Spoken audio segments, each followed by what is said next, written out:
Welcome to Advocation X, episode number 66.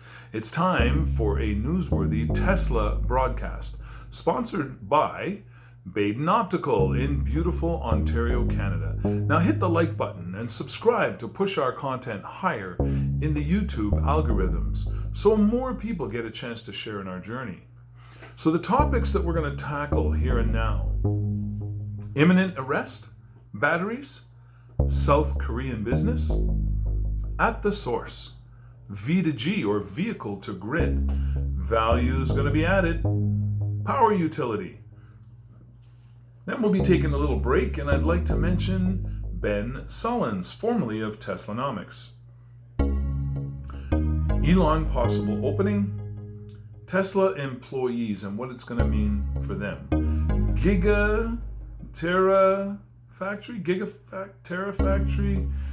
Well, let's dive deep right now. Is Elon's arrest imminent in the wake of his refusal to comply with the county's shelter-in-place order and workplace closure rules? Even with the governor of the state and mayor of a main city basically all but endorsing him and not condemning his actions, is this going to be the end of our newly acquired beloved Tesla? Will they have no choice but to move their headquarters and entire operations out of California and into the state of Texas? We know that Texas is ready to welcome them with open arms. Will the board vote to go along with this move? Will it put an ink spot on the paper that binds Tesla to those who would put out their hands in friendship?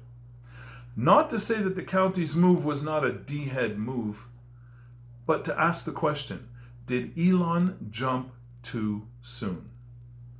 Should he win the lawsuit, will the county have to pay for his entire move?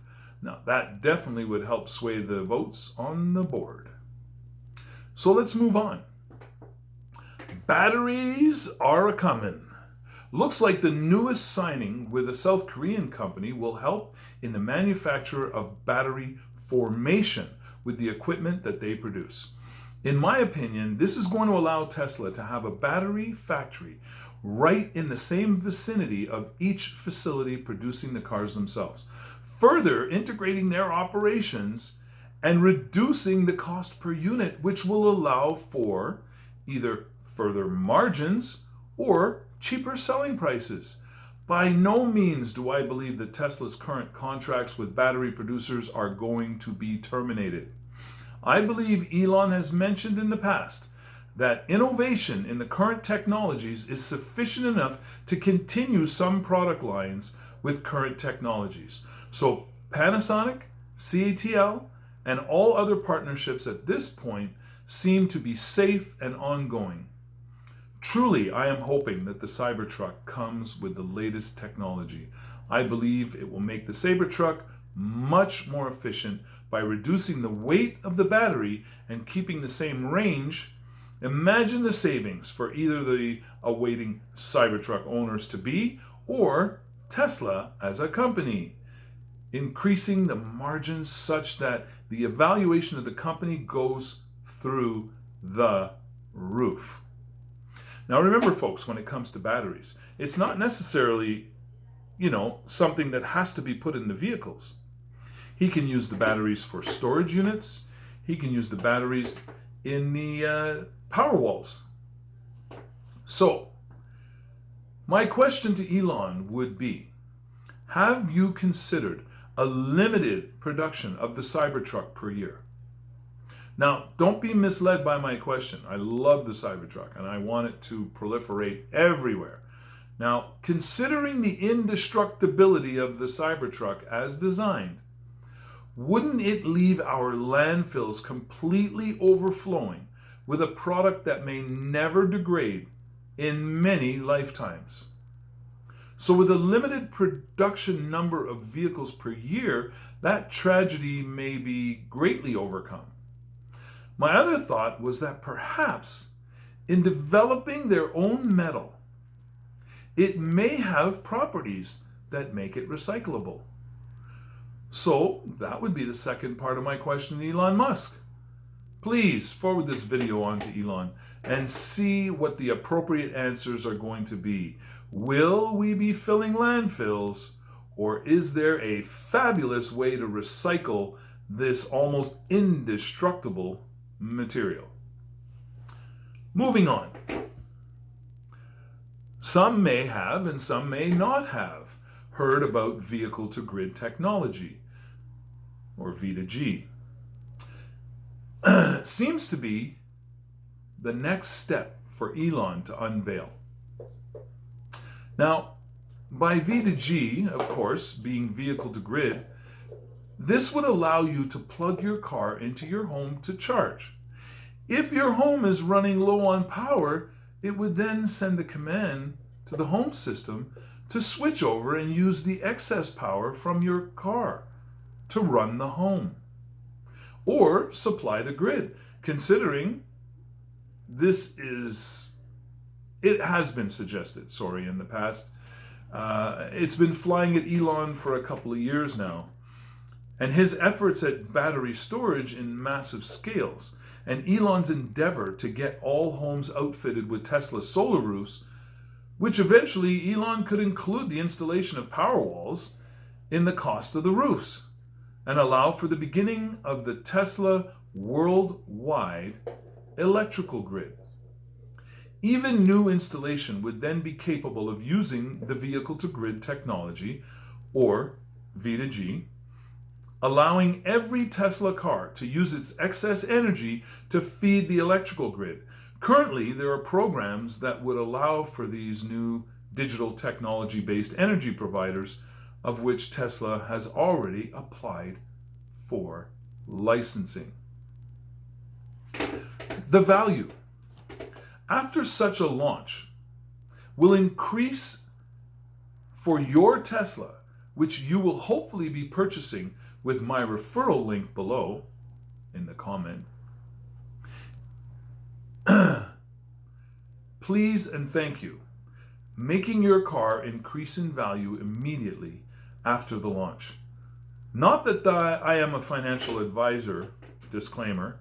However, I can predict that the value of your vehicle shall increase greatly upon the launch of the Tesla Energy Grid after the vehicle-to-grid capabilities are launched.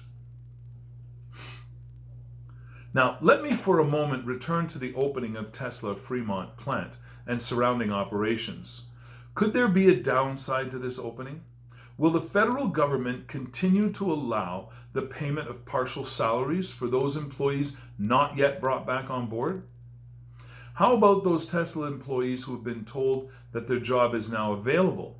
However, if they do not feel comfortable returning to work, that they will not be penalized or lose their jobs. Will these employees lose their unemployment benefits and federal help, or has there been some great deal worked out between Elon Musk and government agencies involved? So moving on. Thank God that our one and only Elon Musk did not get arrested. The statutes under which he would be held accountable do not call for arrest. So there was no fear of him being found in an orange jumpsuit. That would not occur. That would not occur. It would be funny, but it wouldn't occur. What actually ended up happening, a lawsuit was filed on Tesla's behalf against the county. After some back and forth, it was noted that Elon Musk was fined to follow some direction that would come from the county and open for a partial reopening, basically ignoring the fact that he went against the statute. Almost like backdating his permission. I'm sure if everyone in the plant received a fine, that Elon would have paid it out of pocket. Now, what remains to be seen? Will he or will he not drop the lawsuit? And will he or will he not continue to move his entire operations out of the county? I dare say that might end up being the result. That board member, not board member, was she? She was on some city council member who basically gave Elon the finger in a verbal way. Like, that was stunning. It was stunning, to say the least. I mean, I know I was stunned. I could not believe that a paid government official would be so crass and crude and foolish as to risk the loss of all of those jobs in their own county. But anyways, moving on.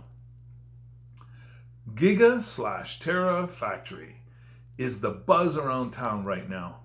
Can we predict that every Tesla Gigafactory will now be a TERRAFACTOry? Can we anticipate that with this new battery technology based on Maxwell's dry electrode batteries, that the same space will be used much more efficiently and be capable of producing terawatts of energy in the same areas currently used to produce current giga technology batteries? How much of a boost will that give to Tesla as the machine that makes the machine? In previous discussions with Elon Musk, from his own lips it was spoken that the gigafactories are going to get bigger. I'm speculating that they're not going to get bigger in size, but more efficient in the output that we'll be developing now. The current gigafactories would seem challenging to increase the size of the battery works within them. But the better use of the space and lack of drying areas for the components needed in the current technology could leave the door open for the new Terra factories. So, back to our break. Ben Sullins, I noticed while watching their podcast, Let's Get Ludicrous with Ben Sullins and the boys and all that good stuff. I love those guys. They do a great job, and I watch them like quite often. But this time in particular, Ben seemed to be hiding something. Did anyone else notice that his posture was constantly on the side, leaving 99% of just a partial profile? Did anyone get the impression that Mr. Ben Sullins might be a fighter on the side? Did you see what I saw? I thought I saw a badly busted and crooked nose. And during this current crisis, that would have been not fixed, because they wouldn't be taking minor issues in to take up space and perhaps be infected by this super bad cold illness. So I can understand why it was still crooked and not put together. I only hope that it was not some sort of street brawl brought on by some angry YouTubers or something like that. Hopefully it was some sort of prize fight. He made a lot of money and the other guy looks a lot worse. Well, we'll send some strength and good vibes for you, Ben. And hopefully you can wear that as a badge of honor. It just means that you survived whatever the encounter was. And that's more important than the physical appearance left to display. Really do hope you won the fight. So, please help further our cause by hitting the like button and subscribing for future content. Become a member and crush that bell while you're at it so you miss nothing. Disclaimer, our channel is factually informed opinion and not alternative fact type either. Questions will be answered if you are a subscribed member of this channel. However, suggestions are more than welcome, including your critical analysis. Leave your respectful comments, suggestions, critical analysis, and questions for further topics you'd like to have covered in the comment section. A special thanks from Clyde and the crew to all of you beautiful thinking people out there. A shout out to our sponsor, Baden Optical in beautiful Ontario, Canada. Once again, good folks, you know I must say it. We never give up, and we never give in. And remember, keep an open mind, because knowledge is your power. So do that research and maintain your power. Until next time, Thank you for spending time with us here on this channel. Stay safe and healthy while doing your best to remain as happy as humanly possible. Thanks again.